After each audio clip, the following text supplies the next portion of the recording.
Welcome to These Are the Times. I'm Erica Parrótt. If you haven't done so, please go ahead and subscribe and buckle up, Buttercup, because, well, I've got one for you. You can call me a conspiracy theorist, realist, don't really care, but timestamps are timestamps, and once I say what I have to say, it's definitely gonna make a lot of you all go, Alec Baldwin shoots cinematographer Helena on set. 1:50 Mountain Time PM. But even though I have a lot to say about Baldwin, I'm going to do this in the order of what really happened on Thursday. Because before Baldwin accidentally took her life, this was going on Capitol Hill.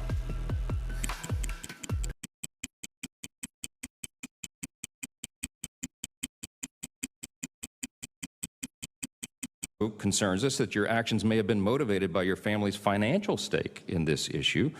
Published reports show that your son-in-law co-founded a company called Panorama Education. We now know that that company publishes and sells critical race theory and so-called anti-racism materials to schools across the country. And it works with school districts nationwide to obtain and analyze data on students, often without parental consent. On its website, the company brags that it's surveyed more than 13 million students in the U.S. It's raised $76 million from powerful investors, including people like Mark Zuckerberg, just since 2017. My first question is this: are you familiar with Title V of the Code of Federal Regulations, which addresses the rules of impartiality for executive branch employees and officials? I am very familiar with it, and I want to be clear once again that there's nothing in this memorandum which has any effect on the kinds of curriculums that are taught or the ability of parents to complain about the kinds of... I understand your position on the free speech of parents. Not a position. It is... Wait just a minute. The question is, the thing that has concerned many of those parents that are showing up at these school board meetings, the very basis of their objection and their vigorous debate, as you mentioned earlier, is the curricula, the very curricula that your son-in-law is selling. So to millions of Americans, I mean, my constituents, I was home all weekend, I got an earful about this. They're very concerned about that. Subpart E of that federal regulation says an employee of the executive branch is discouraged from engaging in conduct that's likely to affect the financial interest of someone close to them. Your son-in-law, your daughter, clearly meets that definition. And so the question is, did you follow that regulation? Did you have the appropriate agency ethic official look into this? Did you seek guidance as the federal regulation requires? This memorandum is aimed at violence and threats of violence. Understand that, but did you seek ethics counsel before you issued a letter that directly relates to the financial interest of your family? Yes or no? This memorandum does not relate to the financial interests of anyone. It's against... I take that as a no. I take that as a no. Memorandum is against violence and threats of violence. Will you, Mr. Attorney General, will you commit to having the appropriate ethics designee review the case and make the results public? This memorandum is aimed at violence and threats of violence. I understand your talking point. You're not answering my question, Mr. Attorney General. With all due respect, will you submit to an ethics review of this matter, yes or no? There's no company in America, or hopefully no law-abiding citizen in America, who believes that threats of violence should not be prevented. There are no conflicts of interest that anyone could have. According to you, but sir, with due respect, that's the purpose of the federal regulation. We need objective third parties to review our activities. You don't get to make that decision yourself. It doesn't matter. You're the chief law enforcement of this country. This raises questions in the minds of millions of Americans, and your impartiality is being called into question. Why would you not submit to a simple ethics review of that? I am exquisitely aware of the ethics requirements. But you're not following them. I have followed them and lived with them for the last 25 years. Did you seek an ethics review of this or not? I'm going to say again, there are no conflicts of interest involved when the Justice Department... Okay. According to you, I got that. I'm not trying to be disrespectful, but you are not respecting our rules, our constitutional norms, and the federal law that directly applies to your activities. This is a great concern. This is why people are losing faith in our institutions. They're losing faith in this Department of Justice. And you and I both know, as constitutional attorneys, that if the people lose their faith in our system of justice, if they lose their faith in the idea that justice is blind, that there are not two standards, that there's one standard of the law, and that everybody... Time of the gentleman has expired. Would the Attorney General like to respond to the innuendo? No, all I can say is I completely agree that the rule of law and respect for it is essential. And I will always do everything possible to uphold that and to avoid any kind of conflict of interest. But you will not submit to an ethics Time inquiry. of the gentleman has expired. Well, I would just point out, Time of the gentleman has it wasn't innuendo, it was a question. Thank you. It was a question. Question is The that editorial time? comments from the chair about other people's questions is not appreciated by Attorney this side of the General. aisle. Mr. Johnson of Georgia.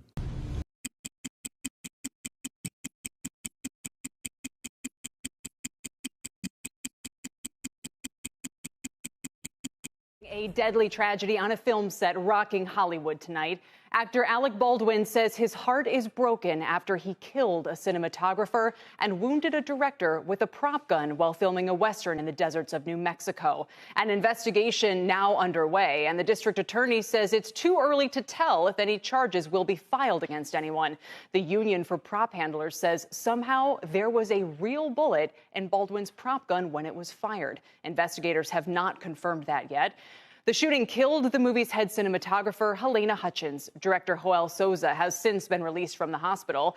A local newspaper's photographer took these pictures of a distraught Baldwin after the shooting, in tears and on the phone outside the sheriff's office. The actor posted a statement on Twitter saying, quote, "There are no words to convey my shock and sadness regarding the tragic accident that took the life of Helena Hutchins, a wife, mother, and deeply admired colleague of ours. I'm fully cooperating with the police investigation to address how this tragedy occurred." Here's CNBC's Rahel Solomon with more on the investigation. This is one of the last images the world will ever see of cinematographer Helena Hutchins, writing, "One of the perks of shooting a Western is you get to ride horses on your day off." She was in New Mexico filming Rust, a film set in the 1800s about a boy who goes on the run after an accidental killing. The video posted to her Instagram account just days before her tragic death.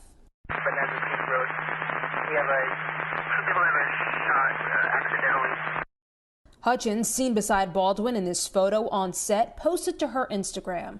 Originally from Ukraine, she was considered a rising star in cinematography. The Santa Fe Sheriff's Office now investigating how this happened and what type of projectile was discharged. A rep for Baldwin says the shooting was an accident and was a misfire of a prop gun with blanks. But Hollywood weapons expert Larry Zanoff says a blank shouldn't have led to this.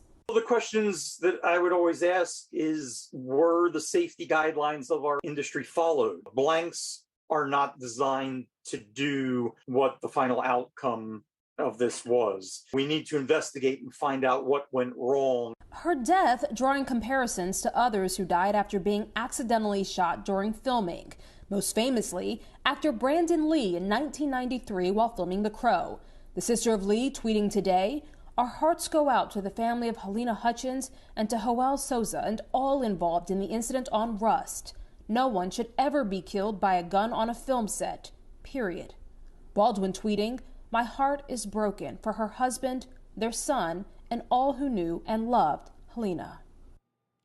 And there is new information tonight about what happened on set hours before the shooting. The LA Times reports that half a dozen camera workers had walked off to protest working conditions. One crew member telling the paper that Helena Hutchins had been advocating, Kelly, on their behalf. More of these reports are coming out this evening. Rahel, thank you so much.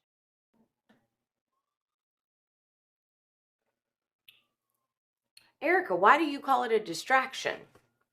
I call it a distraction potentially because, well, you know, Alec Baldwin, which before I go any further, Helena Hutchins, I want to send my condolences out to her family because just like Brandon Lee's sister said, no one should ever die on a film set from a gun.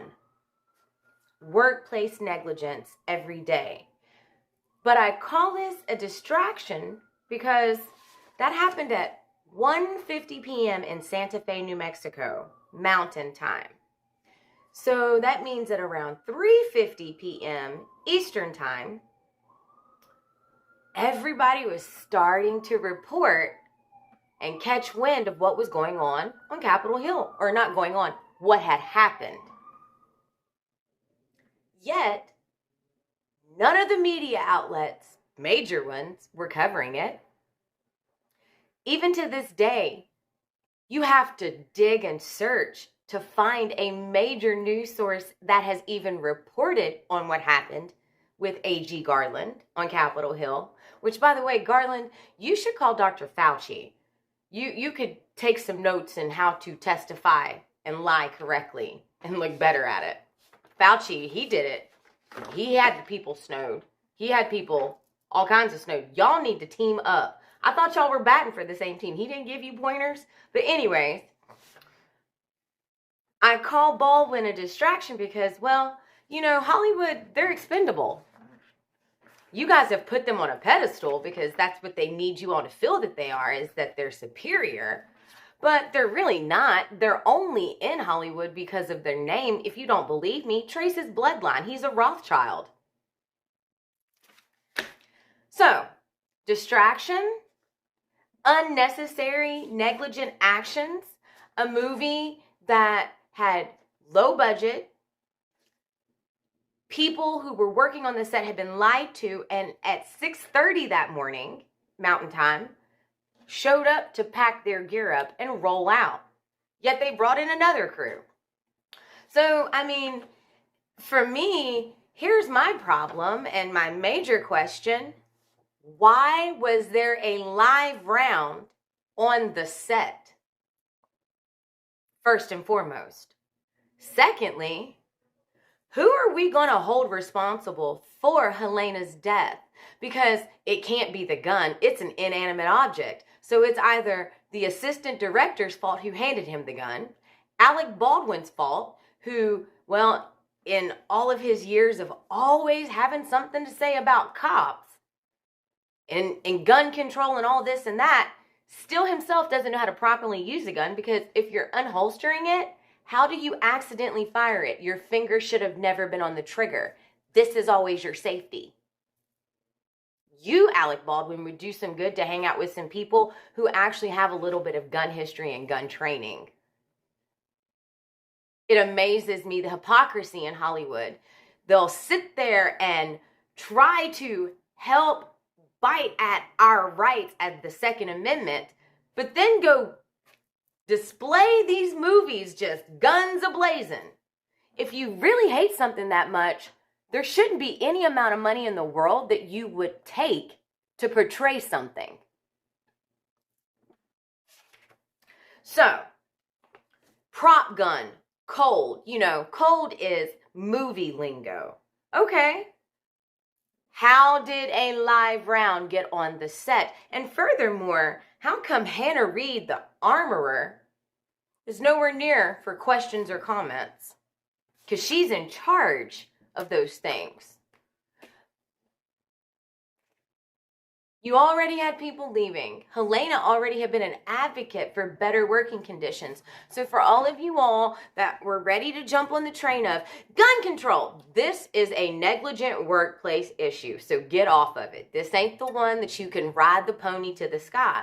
But it's a distraction because, yet again, how much have you heard from Capitol Hill?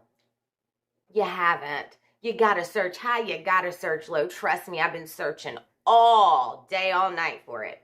Other than the underground places that are prevalent. There's nothing out there in mainstream media. But my God, all day my inbox has been full of stuff from mainstream media about Baldwin. And you guys are on the train with all those memes. Which, I mean, granted, Baldwin kind of could be the next spokesperson for the CDC. One shot. Had to. Bad Erica had to come out. But, I mean, there's so many questions. So many. But there's not enough time. But I can tell you this. At 9:18 a.m. Mountain Time, they were watching live from Capitol Hill what you and I were watching live at 11:18 Eastern Time. And 4.5 hours later, it's amazing when things didn't go so well on Capitol Hill for old Garland, Baldwin just happened to shoot somebody unexpectedly.